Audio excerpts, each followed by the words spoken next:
Pernahkah kamu membayangkan, satu pagi biasa bisa mengubah hidup seseorang selamanya? Di sebuah persimpangan jalan di Jakarta, seorang prajurit wanita elit yang dikenal kuat dan disiplin justru terjebak dalam situasi yang tak pernah ia duga.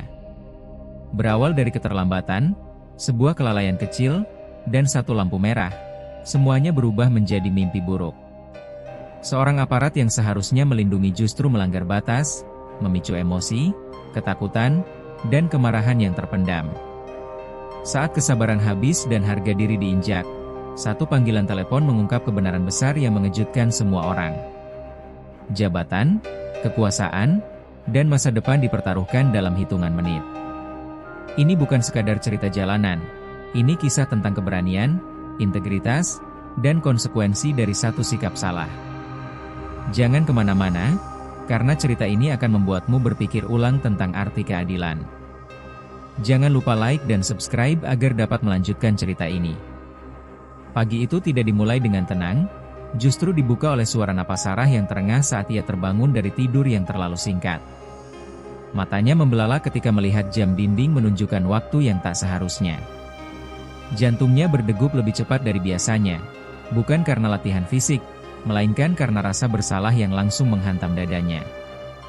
Sarah dikenal sebagai prajurit yang disiplin, hampir tak pernah terlambat sepanjang karirnya. Namun pagi ini seperti mengejek seluruh prinsip hidupnya. Udara kamar terasa berat, seolah menekan dadanya dengan rasa panik. Ia duduk di tepi ranjang, mencoba menenangkan diri, tapi pikirannya sudah dipenuhi bayangan hukuman dan penilaian.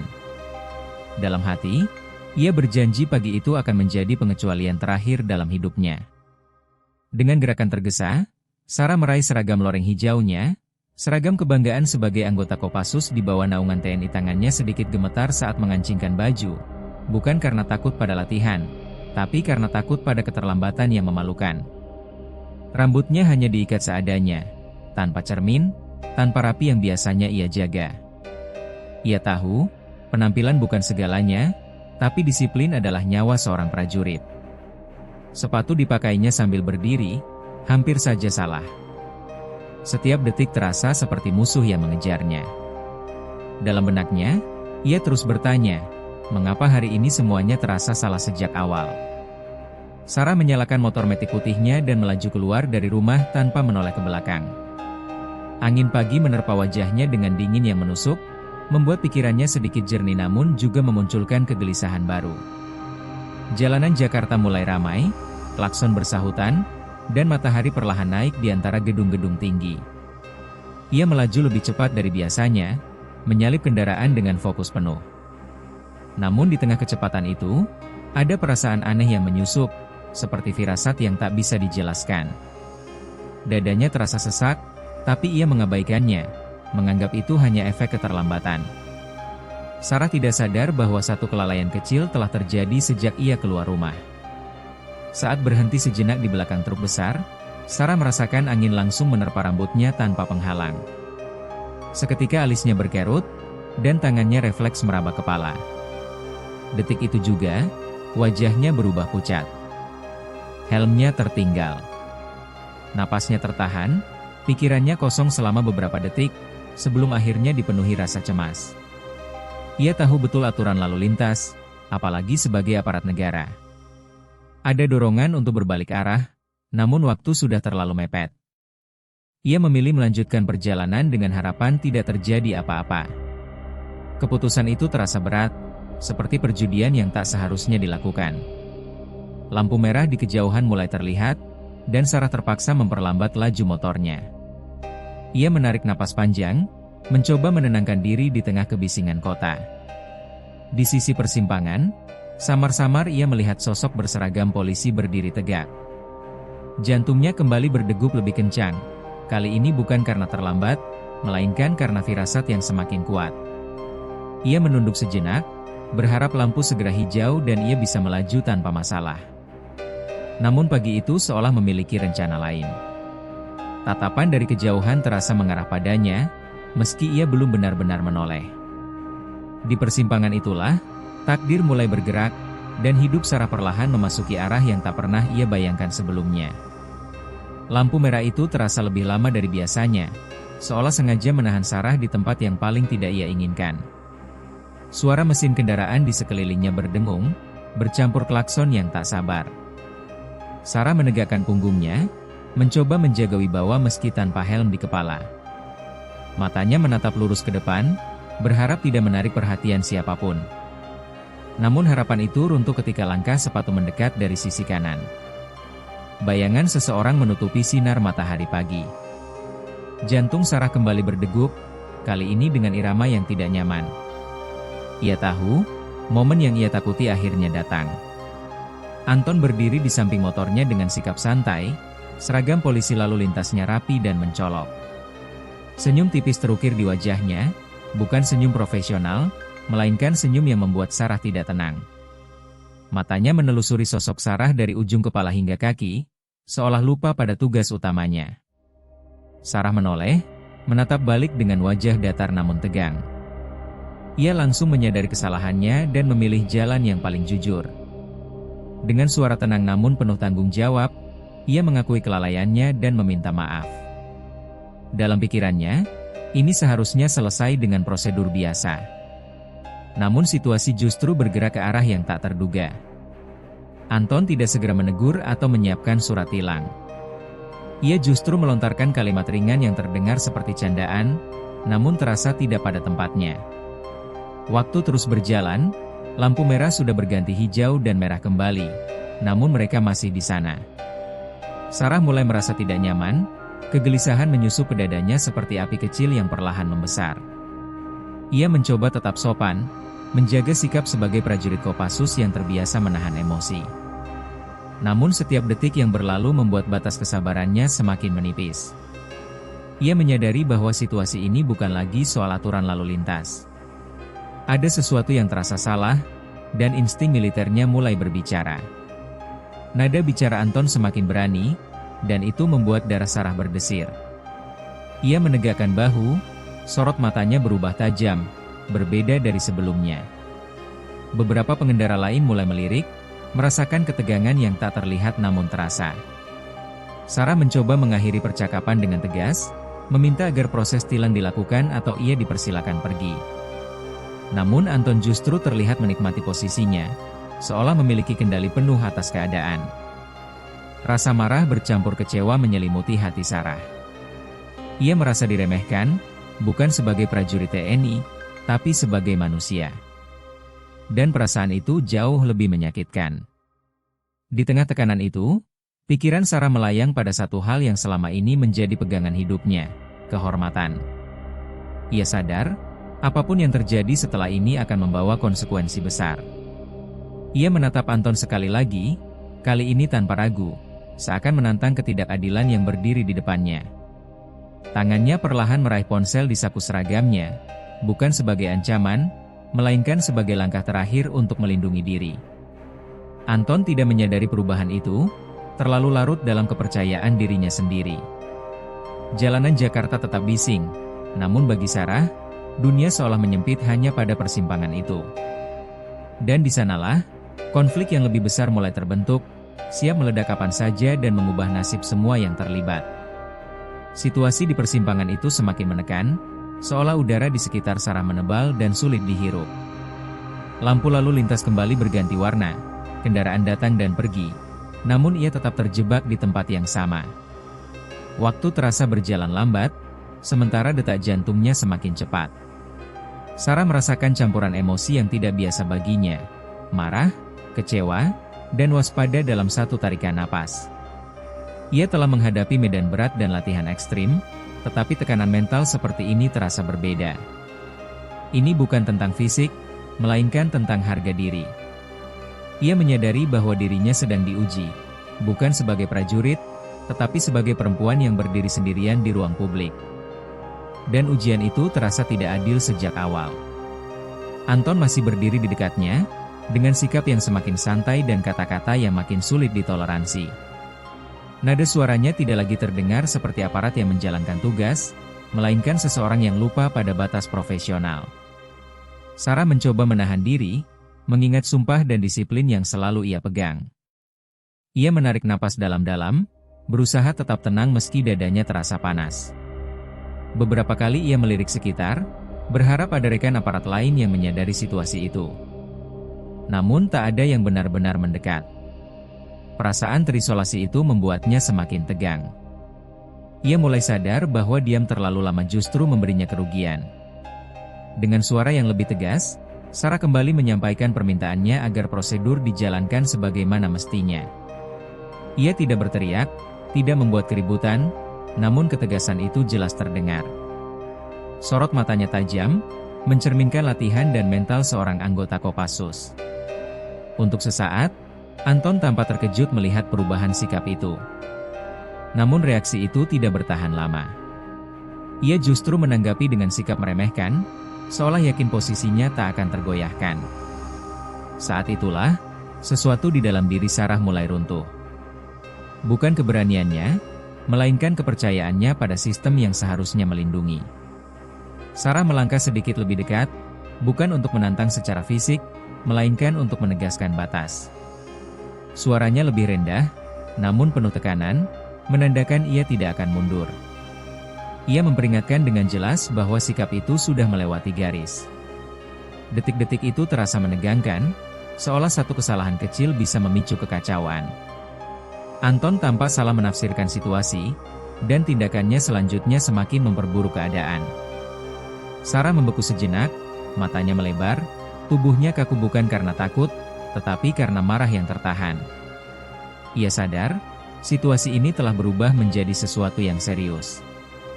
Dan ia tidak boleh membiarkannya berlalu begitu saja. Dengan tangan yang sedikit bergetar namun pikiran yang kini sangat jernih, Sarah akhirnya mengambil keputusan. Ia meraih ponselnya perlahan, memastikan setiap gerakannya terkontrol. Ia menjauh setengah langkah, menciptakan jarak yang aman sambil tetap menatap lurus ke depan. Di layar ponsel itu, ada satu nama yang selama ini jarang ia hubungi untuk urusan pribadi. Jari-jarinya berhenti sejenak sebelum menekan panggilan, seolah menimbang konsekuensi yang akan datang. Ia tahu, begitu panggilan ini tersambung, tak akan ada jalan kembali. Jalanan Jakarta tetap ramai, namun bagi Sarah, dunia seakan berhenti berputar. Di detik itulah, ia memilih kebenaran, apapun harga yang harus dibayar. Panggilan itu akhirnya tersambung di tengah kebisingan jalan, dan suara di seberang terdengar tenang namun penuh wibawa. Sarah berbicara singkat, tidak berlebihan, namun setiap katanya syarat makna dan tekanan emosi yang ia tahan sejak tadi. Ia tidak menjelaskan panjang lebar, hanya menyampaikan bahwa ia berada dalam situasi yang tidak semestinya. Setelah panggilan berakhir, ia menyimpan ponselnya kembali dengan tangan yang kini lebih mantap. Wajahnya tetap tenang, namun sorot matanya berubah dingin. Anton memperhatikan perubahan itu dengan dahi sedikit berkerut, seolah mulai merasakan ada sesuatu yang tidak beres. Ia bertanya singkat, nada suaranya masih sok santai, namun tak sekuat sebelumnya. Sarah tidak menjawab, memilih diam sebagai sikap paling tegas saat itu. Beberapa menit berlalu dengan ketegangan yang menggantung di udara. Lampu lalu lintas berganti berkali-kali, dan pengendara lain mulai memperhatikan suasana yang terasa aneh. Sarah berdiri tegak di samping motornya, tidak lagi terlihat ragu atau gelisah. Di dalam dirinya, ada pergulatan emosi yang besar, namun semuanya ia kunci rapat. Ia tahu, apa yang akan terjadi setelah ini tidak hanya berdampak pada dirinya. Anton mulai mondar-mandir kecil, sesekali melirik jam tangan dan sekitar lokasi.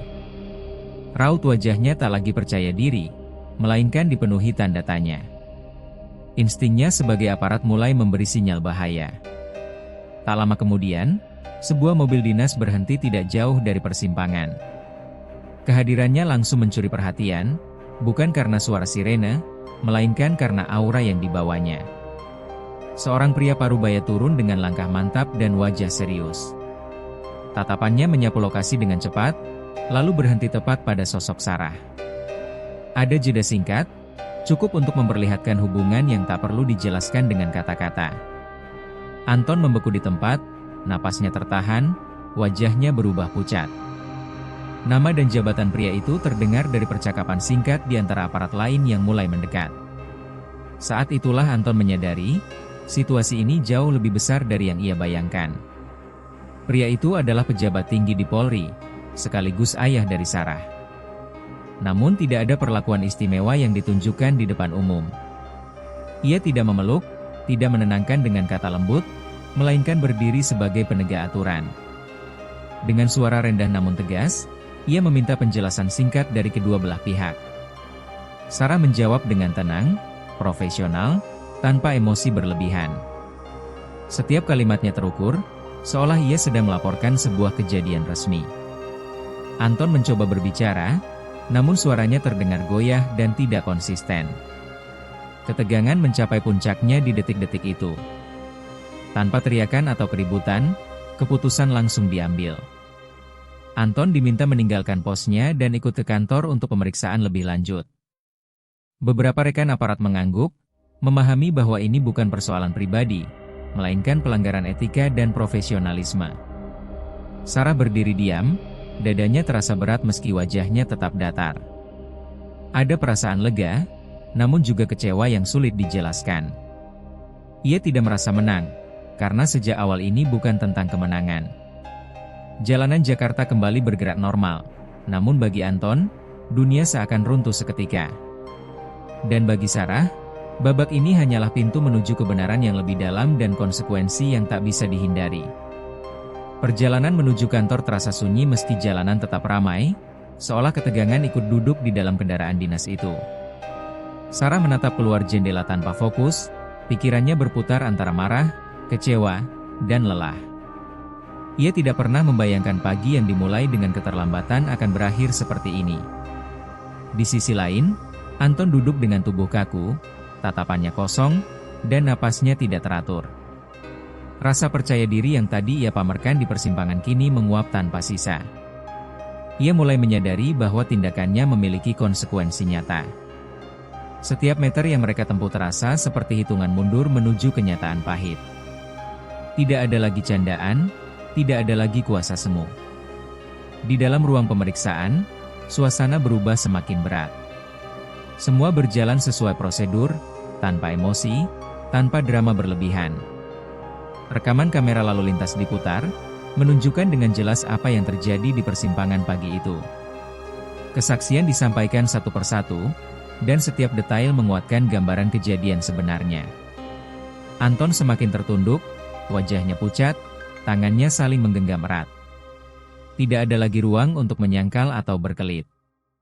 Sementara itu, Sarah duduk tegak, menjawab pertanyaan dengan jujur dan tenang. Ia tidak menambahkan apapun, tidak mengurangi satu detail pun, karena baginya kebenaran tidak butuh hiasan. Keputusan akhirnya dibacakan dengan nada resmi dan dingin. Anton dinyatakan melanggar kode etik dan profesionalisme sebagai aparat negara. Sanksi berat dijatuhkan, bukan sebagai bentuk balas dendam, melainkan sebagai penegakan aturan yang selama ini dijunjung tinggi. Tidak ada pembelaan yang bisa mengubah hasil itu. Anton hanya bisa menunduk, menyadari bahwa satu sikap keliru telah meruntuhkan kepercayaan yang ia bangun selama bertahun-tahun. Rasa penyesalan tampak jelas di wajahnya, meski semuanya sudah terlambat. Ruangan itu sunyi, seakan memberi ruang bagi setiap orang untuk merenungkan apa yang baru saja terjadi. Sarah pun tidak sepenuhnya keluar tanpa konsekuensi. Ia menerima teguran disiplin atas kelalaiannya tidak mengenakan helm. Teguran itu ia terima dengan lapang dada, tanpa pembelaan, tanpa alasan. Baginya, aturan tetaplah aturan, siapapun pelakunya. Justru disitulah ia merasa harga dirinya tetap utuh. Ia belajar bahwa menjadi benar tidak berarti bebas dari kesalahan. Kejujuran menuntut keberanian untuk menerima tanggung jawab sepenuhnya. Dan pagi itu mengajarkannya satu hal penting. Integritas adalah ketika seseorang berani berdiri di dua sisi, sebagai korban sekaligus sebagai pihak yang bersalah. Saat Sarah melangkah keluar gedung, matahari sudah tinggi di langit Jakarta. Hiruk-pikuk kota kembali terasa biasa, seolah tidak pernah terjadi apa-apa. Namun bagi Sarah, hari itu meninggalkan bekas yang dalam. Ia menarik napas panjang, merasakan campuran lega dan sedih yang sulit dijelaskan. Ia tidak merasa menang, karena kemenangan sejati bukan menjatuhkan orang lain. Ia hanya merasa telah melakukan hal yang benar, meski jalannya menyakitkan. Dari kejadian itu, satu pelajaran terpatri kuat, kekuasaan tanpa etika hanya akan menghancurkan diri sendiri, dan keberanian untuk berkata benar adalah bentuk kehormatan tertinggi yang bisa dimiliki siapapun.